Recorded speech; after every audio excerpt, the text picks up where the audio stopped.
Thorfinn, lui, son but dans sa vie, ça a toujours été la vengeance. Il veut se venger d'un événement. Là, par contre, je ne vais pas du tout vous spoiler parce que je veux que le maximum de personnes aillent voir Vinland. Le but, au début, c'est beaucoup la vengeance.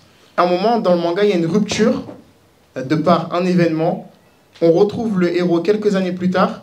Et là, les deux, c'est la même personne, mais avec quelques années d'écart. Et il se retrouve complètement apaisé. Quelqu'un étant jeune, il a vécu que dans la guerre. Une fois apaisé, on se rend compte, on se demande pourquoi il est apaisé comme ça. Et maintenant, il a une philosophie, c'est qu'il n'a aucun ennemi. Aucune personne n'est née pour être son ennemi. Les ennemis, en vérité, c'est que la société qui les a créés, pour les oppositions. Il se battait avant contre des gens qu'il ne connaissait même pas. Et il éprouvait de la haine contre eux. Mais après une courte ellipse, il se dit qu'il n'a plus d'ennemis. Du coup, il range complètement ses armes, il ne se bat plus. Et souvent, dans les mangas où le début, c'est souvent la guerre, etc., il y a toujours une partie où on se calme. Il y a aussi un grand exemple dans ça, c'est Vagabond. Vagabond, c'est un épéiste qui a vraiment existé. Je me souviens plus de son nom. Mais ce qu'il voulait faire, lui, c'est combattre tous les meilleurs samouraïs du Japon et devenir le meilleur. Une fois que son but a été réalisé, il sent comme un vide, et lui, ce qu'il cherche, c'est la paix. Et dans ce genre de manga, on se rend compte toujours qu'il y a un petit arc ferme. Les gens, ils reviennent à la nature, ils remettent la main à la pâte, et on se rend compte que la paix et la nature, c'est des choses qui vont ensemble. Et dans ce genre de manga, c'est ça qu'on nous apprend. On appelle ça des seinen, qui sont des mangas pour des gens un peu plus vieux. Shonen, pour vous le faire facilement, c'est shonen, qui sont pour les jeunes adolescents garçons japonais. Shoujo, qui sont pour les jeunes filles japonaises. C'est très stéréotype. Du coup, les shonen, c'est souvent de la bagarre. Les shoujo, c'est souvent des histoires d'amour. C'est très souvent ça. Et les seinen, c'est pour un public un peu plus grand. Du coup, une fois qu'on sort de l'adolescence, Berserk, c'était un seinen. Et du coup, on approche aussi des thèmes plus adultes, on va dire. Mais aujourd'hui, la limite entre shonen et shoujo, elle est complètement effacée. Il y a des garçons qui prennent des shoujo, des filles qui prennent des shonen. C'est pas t'es une fille, tu vas dans les shoujo et c'est tout. C'est pas t'es un garçon, tu vas dans les shonen, c'est tout. Aujourd'hui, c'est beaucoup plus mixte. Non, carrément, je suis d'accord avec toi. La catégorisation est très vétuste, mais en effet, il y a plein de filles qui lisent des shonen, des garçons qui lisent des shoujo. Voilà. Et Vinland, alors je sais pas si je spoil, dis-moi si je spoil en disant ça, mais c'est vrai que moi j'ai adoré aussi, notamment l'idée, c'est au Danemark, au XIIIe siècle, donc c'est très violent, c'est des épopées historiques, etc. Donc il y a une partie quand même très violente au départ. Et ensuite, alors dis-moi si c'est du spoil, mais après quand il arrive justement à cette partie calme, ce qui est intéressant, c'est que, alors déjà il y a une sorte un peu de choc, parce que j'ai rarement vu ça dans un manga où tu parles d'un truc avec autant d'adrénaline, à un truc où vraiment c'est hyper calme. Et en fait, il va se mettre à... Bon, ça, je peux le dire, sur le blé. Comment ? Qui va commencer à récolter du blé. Ouais, c'est bon. Non, mais sur le spoil, dans les mangas, c'est assez compliqué. Mais en gros, du coup, il va devenir paysan. Enfin, il est esclave, mais il va devenir paysan, et en fait, voilà. Et donc, tu vas le voir travailler la terre. C'est hyper intéressant, du coup, c'est une autre forme de combat. Tu vois, la dureté, il doit arracher des souches, il doit planter des trucs, t'as des paysans jaloux qui vont détruire ces trucs. Et c'est hyper intéressant, ce passage-là, en effet. Et comment en gros la culture, l'agriculture, etc., le fait de se remettre les mains à la terre, ça lui permet un peu de purger un peu les remords qu'il a par rapport à la guerre. Il fait des rêves où il se remémore des gens qu'il a tués, et c'est une sorte de manière de soigner. Enfin, c'est hyper intéressant, je trouve. Hyper intéressant. Et souvent, sur les réseaux sociaux, mes amis, etc., les gens, ils ont tous eu un arc, entre guillemets, où ils n'avaient pas d'ennemis. J'avais des amis, moi, quand on était plus jeunes, ils étaient beaucoup dans le je crie, je me lève, ils se battaient souvent. Et après avoir vu Vinland, et c'est histoire vraie, après avoir vu Vinland, du jour au lendemain, Je les revois dans la rue, ils sont tout calmes et tout ça, mais je dis, mais qu'est-ce qui s'est passé? Il me dit, mais j'ai regardé la saison 2 de Vinland et depuis, je suis un autre homme et tout ça. Et vraiment, et ça a duré. Et jusqu'aujourd'hui, j'ai des amis, ils me voient, et quand ça commence les tons commencent à monter, etc., je leur dis juste, mais t'as pas d'ennemis? Ils disent, ah ouais, je me souviens, j'ai pas d'ennemis. La manga thérapie. La manga thérapie, exactement. Et le pire, c'est que c'est vraiment que ça marche. Vraiment, vraiment, ça marche. Ça a marché sur des amis à moi. Donc voilà, regardez ou lisez Vinland. Et les dessins sont très beaux en plus.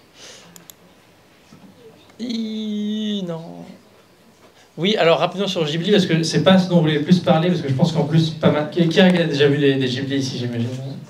Ah, voilà. Pas mal de gens.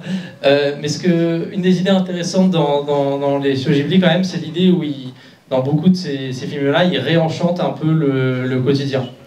Et ça fait écho à ce qu'on racontait notamment à la dernière conférence sur la question de l'écoféminisme, où toute une partie justement du travail quotidien est invisibilisée, alors même qu'il est crucial, et même beaucoup plus crucial que nos vrais travails qui parfois produisent de la valeur pour pas grand-chose. Et donc ça qui est vraiment intéressant dans Ghibli, c'est cette manière de réenchanter le quotidien. Donc en haut à gauche, vous avez Kiki, la petite sorcière, qui est une petite sorcière qui atteint un peu l'âge de raison et qui doit aller construire sa vie comme une grande. Et du coup, elle va trouver un travail dans une boulangerie, etc. Et donc c'est hyper intéressant de la suivre. Vous avez Ponyo, qui est un manga intéressant où on suit, c'est un peu compliqué comme ça, un petit garçon qui va rencontrer une sorte de petite fille à moitié poisson, etc. Et ils vont devenir amis, et c'est quelque chose de très doux. Ils vont notamment passer pas mal de temps avec des personnes âgées, etc. Et j'ai vu que ce film avait été perçu au Japon aussi comme un moyen d'avoir une thérapie vis-à-vis des tsunamis. C'est-à-dire que c'est un peuple japonais qui, de par l'endroit où ils sont géographiquement, peuvent être soumis à pas mal de tsunamis. Et Ponyo a pu être perçu aussi comme une manière de dire aux Japonais qu'il veut s'approprier ça. Donc ça, j'ai trouvé ça vraiment intéressant. Vous avez Porco Rosso qui est vraiment très très bien et qui, vu le contexte actuel de montée d'extrême droite, peut être regardé tranquillement.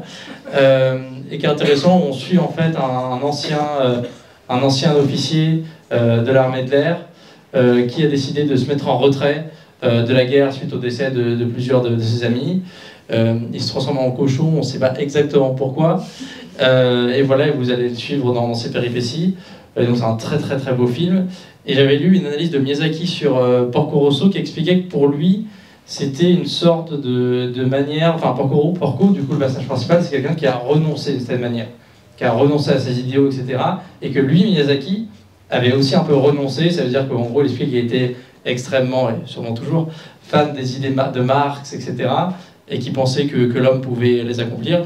Et que finalement, son expérience de la vie lui a appris que l'homme n'était pas capable de réaliser le marxisme et qu'il avait aussi renoncé de cette manière à ce combat-là. Et je trouvais ça hyper intéressant. Et puis le dernier, c'était fait par le fils de Miyazaki, voilà. Ça s'appelle La colline de coquelicots.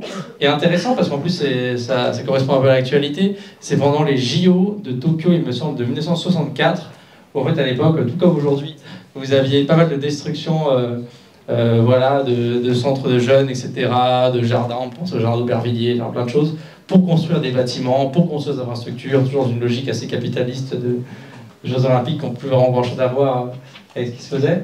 Et dans la colline de coquelicots, vous suivez des adolescents qui vont essayer de sauver une maison de jeunes qui est menacée par la destruction à cause des Jeux Olympiques. Et donc c'est un très très beau petit film qui se regarde très bien. Voilà. Kingdom. Si j'avais un seul manga à vous conseiller de lire, c'est Kingdom. Fullmetal Alchemist Brotherhood, vous le regardez l'animé. Kingdom, vous le lisez. Et il n'y a pas de s'il vous plaît ou vous le lisez. Kingdom, ça nous raconte quoi? Ça nous raconte deux jeunes esclaves dans la Chine d'il y a très très très longtemps. Deux jeunes esclaves, vraiment tout en bas de la société, qui ont un seul rêve, c'est devenir des grands généraux sous les cieux. C'est-à-dire devenir rentrer dans une armée et devenir des grands généraux. À une époque où, pour être général, il fallait quand même avoir un certain statut social. Kingdom, c'est un peu l'optimisme poussé à son paroxysme. Les mangas, c'est souvent l'histoire de si tu veux faire quelque chose, tu peux le faire. Il y a aucun... Personne ne peut dire que ce que tu as envie de faire, c'est que ton rêve, il est trop petit. C'est pour ça qu'on suit souvent un jeune héros qui a un rêve et on regarde comment il accomplit son rêve. Luffy. Luffy, exactement. Depuis 20 ans, on suit un peu ça. Kingdom, c'est comment Shin, juste là, il arrive à devenir un grand général sous les cieux. Et à chaque fois qu'il accomplit quelque chose, moi, pour un peu aussi revenir sur ce que je vis, à chaque fois que Shin accomplit quelque chose, je suis vraiment content pour lui. Et je me dis, comme si je le connaissais. Je me dis, ah, en vrai, qu'est-ce qu'il va encore faire? Qu'est-ce qu'il va faire? Comment il va encore réussir à faire, à aller au bout? Mais on est vraiment content pour lui. Et une fois qu'on a fini un chapitre, comme je l'ai dit, on a envie aussi d'accomplir des choses. Ça, c'est sur les souvent, quand par exemple on est écolo, on se dit que la société elle est foutue, personne nous écoute, etc. Si vous êtes éco-anxieux, si vous avez de l'anxiété de par les choses comme ça, lisez Kingdom et ensuite vous allez voir, les mangas c'est souvent l'histoire de gens qui déplacent des montagnes. Et Kingdom, je pense c'est le meilleur exemple. Du coup, ne stressez pas, lisez Kingdom et à la fin, vous verrez que rien n'est impossible. Vraiment rien. Rien n'est impossible, et en plus, dans Kingdom, comme dans quasiment tous les mangas, il y a ce côté où on déplace des montagnes collectivement. Voilà. Et ça, c'est aussi un des messages de la décroissance, c'est de sortir d'une culpabilisation individuelle où tout va reposer sur vos petites épaules d'individus grâce à votre consommation, alors même que vous êtes soumis à de la publicité en permanence. C'est comment collectivement, politiquement, on s'organise pour changer ça. Et dans Kingdom, justement, Shin il porte une grande attention à son armée, à la façon dont c'est géré, etc. Et justement, on compare, ça parle beaucoup. En fait, c'est l'époque de la Chine, de l'unification de la Chine. Bon, historiquement, ça reprend des choses. J'ai un pote qui est très fan d'histoire de Chine, qui l'a regardé, il a beaucoup aimé. Il me dit qu'il y a des choses qui étaient assez ressemblantes. Et du coup, lui, il a une certaine vision de la guerre qu'il va essayer de porter. Il va rencontrer d'autres divisions d'armées qui, elles, ont une vision de la guerre très différente. Kingdom, c'est une histoire, du coup, vu qu'on voit des généraux, ça se passe pendant la guerre. Du coup, c'est souvent les horreurs de la guerre. Et ils arrivent un peu à... Comme j'ai vu une citation, on ne fait pas de film anti-guerre. On ne peut pas faire un film contre la guerre. Parce qu'un film contre la guerre, il fait un peu... c'est un peu, ça romantise la guerre. Et Kingdom, c'est un peu ça. Sauf que Shin, il a un objectif, c'est de devenir un grand général sous les cieux. Mais il y a d'autres personnes qui ont des objectifs, et leurs objectifs, eux, c'est d'unifier la Chine. Faire en sorte que la Chine soit un seul État, mais pour y arriver, ils seront obligés de faire la guerre. Du coup, on voit que de l'autre côté, dans les autres États, il y a des gens qui sont gentils, mais comme ils sont dans des armées en face, et ils sont obligés de se battre, parfois de se tuer même. Et Kingdom, c'est beaucoup ça. Kingdom aussi, c'est la guerre éthique. Est-ce que ça existe vraiment, la guerre éthique? Ça, c'est une autre question. Mais Kingdom, c'est... ils font la guerre, mais une fois qu'ils sont arrivés dans les gens qui participaient au combat, il n'y a pas de session de pillage. Alors qu'il y a d'autres armées qui arrivent et qui pillent tout, qui violent, qui tuent, qui font... Et tout ça. Et Shin, ce qu'il fait, c'est qu'il va contre eux. Lui, vu qu'il vient d'un milieu où il y a des esclaves, il fait en sorte que quand son armée gagne quelque part, il n'y ait pas d'esclaves. Elle fait en sorte que quand ils repartent, ils soient toujours bien, etc. Et c'est un peu rendre la guerre éthique, même si c'est impossible, même si on ne pourra jamais le faire. On ne se dit pas qu'il se bat juste pour se battre. Il se bat vraiment parce qu'il y a un combat derrière. Parce qu'il a une idée. Ouais, donc super manga, et bon, ça on peut le faire. Moi j'ai pas vu la fin puisqu'elle n'est pas sortie, mais on suit le vrai roi qui a unifié l'histoire du roi qui a unifié avec des libertés scénaristiques évidentes, mais on suit le roi qui a unifié la Chine, donc voilà. C'est un récit japonais ou chinois? C'est un manga japonais. Japonais, mais il relate l'histoire de la Chine. Ouais, il s'inspire souvent des Chines. C'est comme je crois que Dragon Ball au départ, c'est inspiré d'un conte chinois aussi. Il s'inspire quand même pas mal. Alors, Nausicaa, oui. Alors, bien parce que je vois qu'on est déjà... Non, on essaie de libérer, on va en train d'aller à l'apéro à 21h, donc là on est un peu en retard. Nausicaa, donc, qui est un autre film du studio... Alors, c'est pas un film du studio, pardon. C'est au départ un manga, pour le coup, de Miyazaki, qu'il a écrit en 7 tomes, qui est vraiment pas mal, vous pouvez le trouver. Parce qu'en fait, le film reprend surtout le tome 1, le début du tome 2 et le tome 7, je dirais, mais bon, le manga est plus riche en tout cas que le film. Donc voilà, c'est un manga qu'il avait écrit, et en fait Miyazaki il était chez Topcraft, du coup, avant d'avoir son studio, et à l'époque il avait l'idée, je crois, pour Totoro. Et on lui avait dit, non mais c'est une idée de merde, ça marchera pas ton truc, etc. Et donc il a dit, par contre, ton manga, la Nausicaa, ça fonctionne bien si on faisait un film avec ça. Et donc c'est comme ça c'était son premier, il me semble, un de ses premiers longs métrages, Nausicaa, et qui est un manga qui est vraiment incroyable. Et là je vous mets un peu les premières lignes de Nausicaa. Donc qu'est-ce que c'est Nausicaa? C'est un monde futuriste. Vous lisez ça quand même, vous pensez très fortement à la situation. Mais bon voilà, c'est un monde futuriste dans lequel il y a eu un effondrement de la civilisation suite à la Grande Guerre. Donc vous avez un monde qui est devenu très hostile à l'homme, avec ce qu'on appelle un peu la mer de la corruption. Et ça, si vous voulez, c'est une sorte de forêt toxique, de laquelle se dégagent certains gaz, etc., et dans lesquels les humains ne peuvent juste pas survivre. Vous avez par contre des insectes hyper grands qui vivent, et notamment ce qu'on appelle des zomus. Je crois que j'en ai mis après. Merde. Bon, qui habitent dans cette forêt-là. Et du coup, voilà. Et donc vous suivez au départ Nausicaa. Donc Nausicaa, c'est quelqu'un qui habite dans ce qu'on appelle la vallée du vent. Donc si vous voulez, c'est un petit village tranquille qui pourrait ressembler à ce dont rêveraient certains un peu décroissants, etc. Mais voilà, un village qui essaie de vivre en accord avec la nature, etc. Et en fait, rapidement, Nausicaa va se retrouver confronté à d'autres civilisations, notamment les Tolkmed, qui sont une situation hyper industrielle, etc., qui eux cherchent pas vraiment à vivre en paix avec cette nature qui est là, et qui est devenue très menaçante. Hein. Les homus, si jamais vous embêtez les insectes, ils viennent et ils vous... Voilà. Et les Tolkmed, ils sont très militarisés, etc., et puis tous les insectes qu'ils voient. Et donc, voilà, ils rencontrent Nausicaa. Et donc, il va y avoir... C'est dommage que j'avais des images. Ah. Ouais, voilà. Et donc, Nausicaa, elle a une approche, bon, déjà de paix vis-à-vis de la nature, elle va essayer de protéger les homus, etc. Et puis surtout, elle a une approche scientifique. Donc, elle va aller essayer de découvrir comment marche la nature, et elle va créer, avoir une sorte de laboratoire dans lequel elle va essayer de repousser des plantes comme avant. Donc, des plantes qui sont saines, sont ce qu'on appelle des miasmes, qui sont les sortes de trucs qui polluent les plantes et qui fait qu'elles sont... elle te contamine. Et en fait, Nausicaa donne quand même pas mal d'espoir parce que finalement, à la fin, Nausicaa va découvrir que, bon, en gros, les Tolkmed, ils vont essayer de ressusciter des armes des armes hyper violentes pour régler la situation, ce qui est évidemment la pire des idées. Et Nausicaa, elle va découvrir qu'en fait, la nature, elle a produit cette pollution toxique parce que justement, elle est en train de soigner les pollutions qu'ont fait les humains. Et donc la nature, en gros, un des messages de Nausicaa, c'est si on la laisse tranquille, elle va pouvoir, si vous voulez, laver tout ce qu'a pollué l'homme.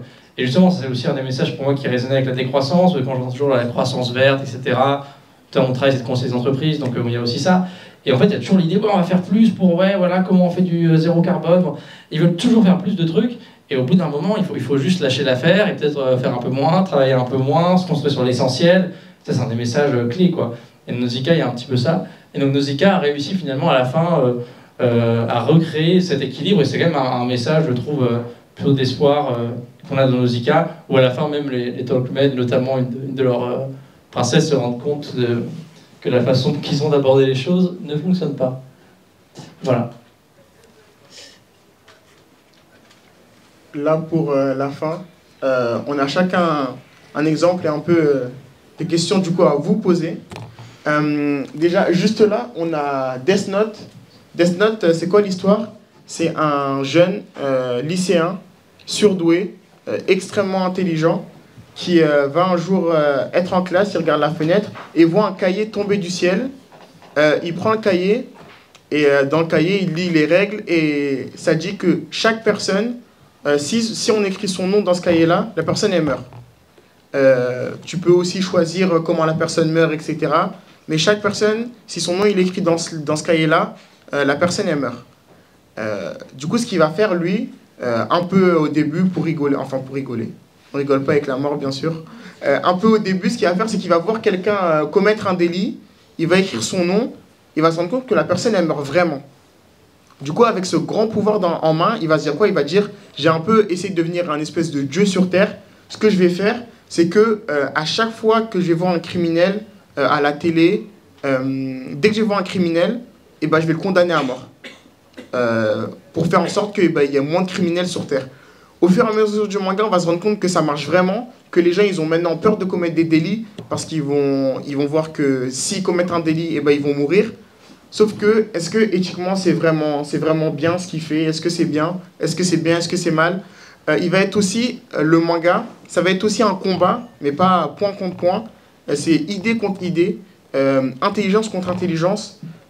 Deux personnes extrêmement intelligentes, elle, qui est un peu l'antagoniste, et Light, qui est le protagoniste, ils vont être en bataille psychologique tout au long du manga. La question que je vous pose, soit à main levée, soit si vous voulez prendre le micro et un peu nous expliquer pourquoi, c'est si vous aviez ce cahier entre les mains, vous serez plus du côté de qui?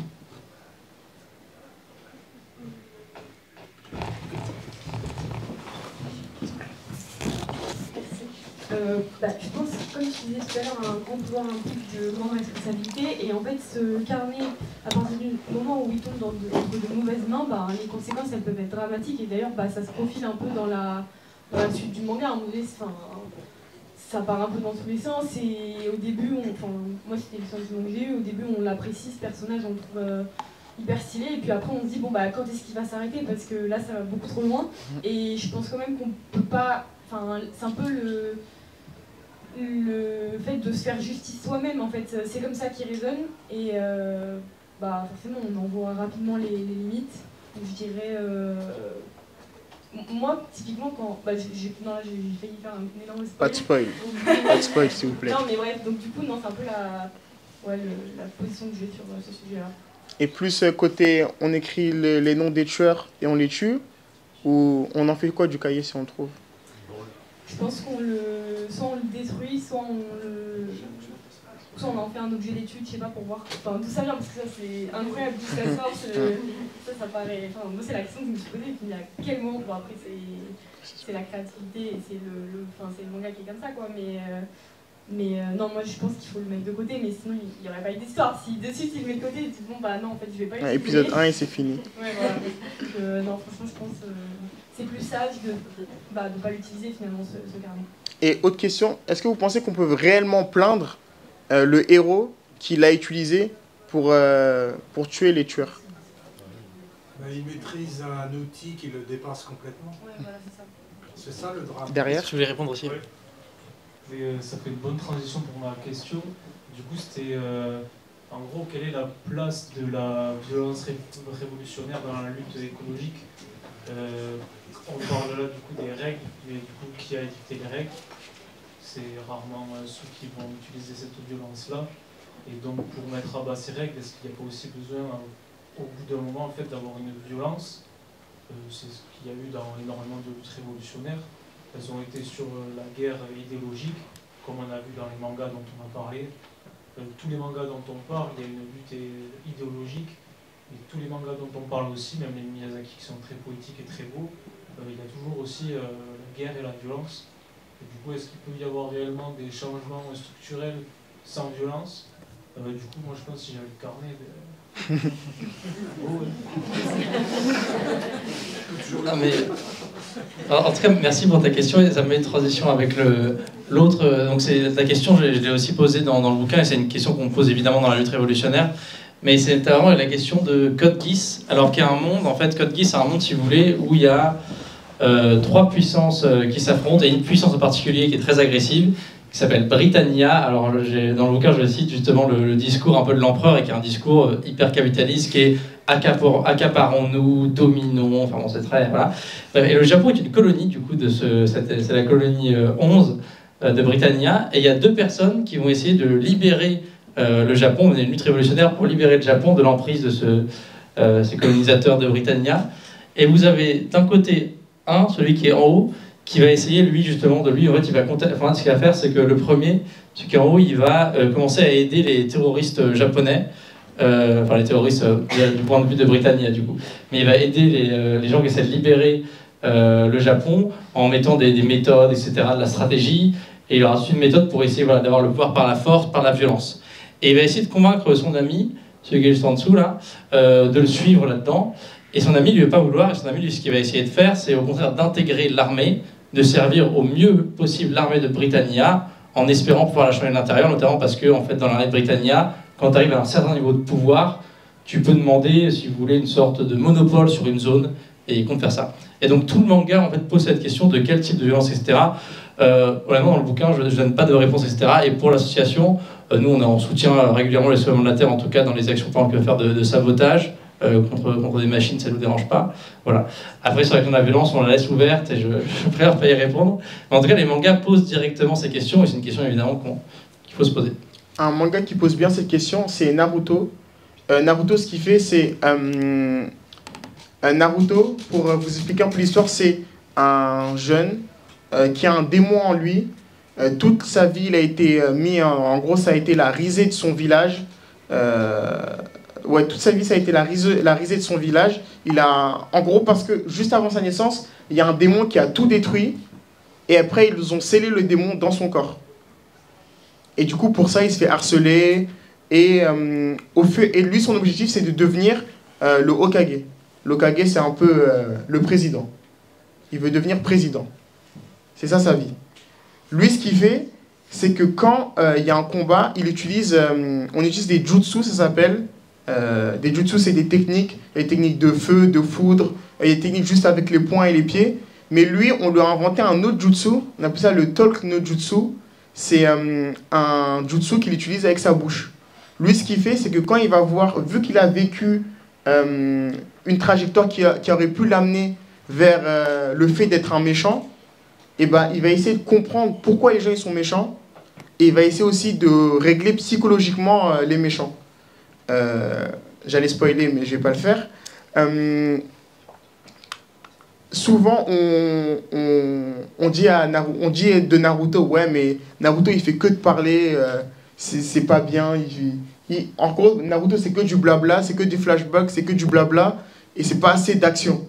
Sauf que non, on se rend compte que à chaque fois qu'il y a un flashback, c'est pour nous expliquer pourquoi la personne elle est devenue méchante, et à chaque fois qu'il y a du blabla, c'est pour nous expliquer que Naruto, avant d'essayer de casser la tête à quelqu'un avec un poing, il va d'abord essayer de casser ses idées. Et souvent, dans les mangas, on se rend compte que celui qui perd le combat, c'est celui qui a perdu, c'est les idées qui ont perdu. À chaque fois, comme on l'a dit plus tôt, ça se bat avec les poings, mais aussi avec des tirades. Et une fois que la personne n'a plus de tirades à dire, ben c'est là qu'elle a perdu. Ouais. Et ça c'est hyper important à souligner parce qu'il y a beaucoup de clichés sur les mangas sur la violence et justement ça montre à quel point c'est pas lié simplement à ces histoires de force physique. Alors pour terminer, on va être hyper rapide parce que on a dépassé 21h, mais on avait juste 3 mangas chacun dont on avait parlé à vous conseiller, donc je vais vous les dire rapidement les miens.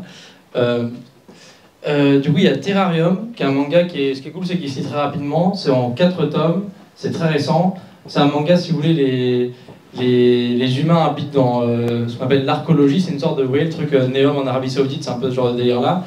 Donc ils habitent dans une sorte de monde fermé, voilà c'est dans le futur, sauf qu'ils se rendent compte qu'il y a des pertes énergétiques très fortes dans ce monde, et donc ils vont envoyer une technologue, ils appellent ça, une sorte d'ingénieur, qui va essayer d'aller vérifier pourquoi il y a cette perte d'énergie. Et c'est un manga super intéressant sur l'effondrement, donc tu vas avoir différentes colonies, et tu vois comment ces différentes communautés d'humains vont gérer le fait qu'il n'y a plus d'énergie. Il y a des histoires, par exemple, il y avait des technologies de santé, des gens qui avaient des trucs assez avancés, vu qu'il n'y a plus d'énergie, ils peuvent plus continuer comme ça. Il y a des questions de transhumanistes, avec certaines élites qui vont essayer de faire sécession. Bref, c'est très intéressant, et c'est en 4 tomes. Metropolis, qui pour le coup est alors en fait, il y a Metropolis de Friesland 1927, et puis ensuite, il y a, on en parlait avec quelqu'un avant la conférence, Tezuka, qui est un des maîtres du manga, qui a écrit en 1949 un manga qui reprend l'histoire de Metropolis à sa sauce. J'ai jamais lu le manga, j'aimerais bien le trouver, je ne sais pas où il est, mais je l'ai jamais lu. Mais par contre, il y a un film qui m'avait traumatisé enfant et que j'ai revu il y a pas longtemps, qui a été fait en 2001, qui s'appelle Metropolis 2001, où c'est Rintaro, qui est aussi un maître de l'animation japonaise. Bon, il a dû attendre que Tezuka meure pour le faire, parce que Tezuka ne voulait pas qu'il y ait de film. Mais bon, en tout cas, il a fait le film en 2001, et c'est hyper intéressant. Donc si vous voulez, c'est un remake de Friesland 1927, mais vraiment très intéressant. Vous verrez sur plein de questions avec justement les robots, c'est un peu le prolétariat ultime, les questions révolutionnaires, plein de trucs. Et le dernier, c'est Hunter x Hunter. Bon, très compliqué à décrire comme manga. Vous suivez en fait, on va dire surtout 4 personnes. Et c'est un manga c'est une sorte entre le shonen et le seinen justement. Je sais pas comment l'expliquer. On suit la vie d'un jeune homme qui s'appelle Gon, Son objectif, c'est de retrouver son père et il va vivre plein d'aventures. Retrouver son père, c'est entre guillemets devenir fort pour que son père il puisse entre guillemets le calculer. C'est